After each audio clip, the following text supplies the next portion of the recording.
ಈ ದೇಶದಲ್ಲಿ ಎಂತೆಂಥ ಮುಠಾಳರಿದ್ದಾರೆ.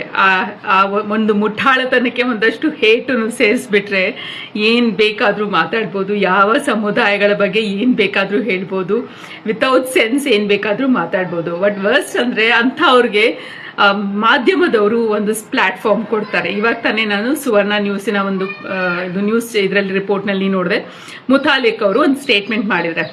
ಅದೇ ಸೇಮ್ ಮುತಾಲಿಕ್ ಯಾರು who spreads hate that fellow has made one statement. ಏನು ಸ್ಟೇಟ್ಮೆಂಟು? ಅಕ್ಷಯ ತೃತೀಯದಂದು ಯಾವುದೇ ಒಂದು ಮುಸಲ್ಮಾನರ ಅಂಗಡಿಯಲ್ಲಿ ನೀವು ಗೋಲ್ಡ್ ಖರೀದಿ ಮಾಡಬೇಡಿ ಅಂತೇಳಿ.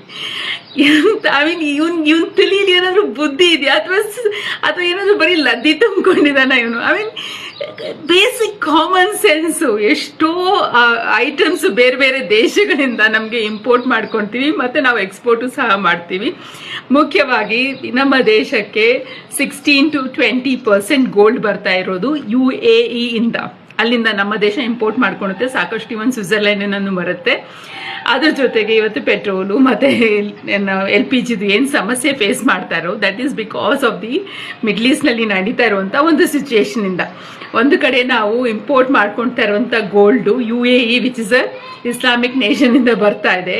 ಈ ಮನುಷ್ಯ ಬಂದು ಯಾವುದೇ ಒಂದು ಮುಸಲ್ಮಾನರ ಅಂಗಡಿಯಲ್ಲಿ ನೀವು ಅಕ್ಷಯ ತೃತೀಯಕ್ಕೆ ಗೋಲ್ಡ್ ಖರೀದಿ ಮಾಡಬೇಡಿ ಅಂತ ಹೇಳ್ತಾರಲ್ಲ, ಇದಕ್ಕಿಂತ ವರ್ಸ್ಟ್ ಕಚ್ರಾ, dirty, senseless, hateful, hate spreading politics ಮಾಡಲಿಕ್ಕೆ ಸಾಧ್ಯನಾ ಅಂತ ಒಂದೊಂದ್ಸಲ ಯೋಚನೆ ಮಾಡ್ತೀನಿ.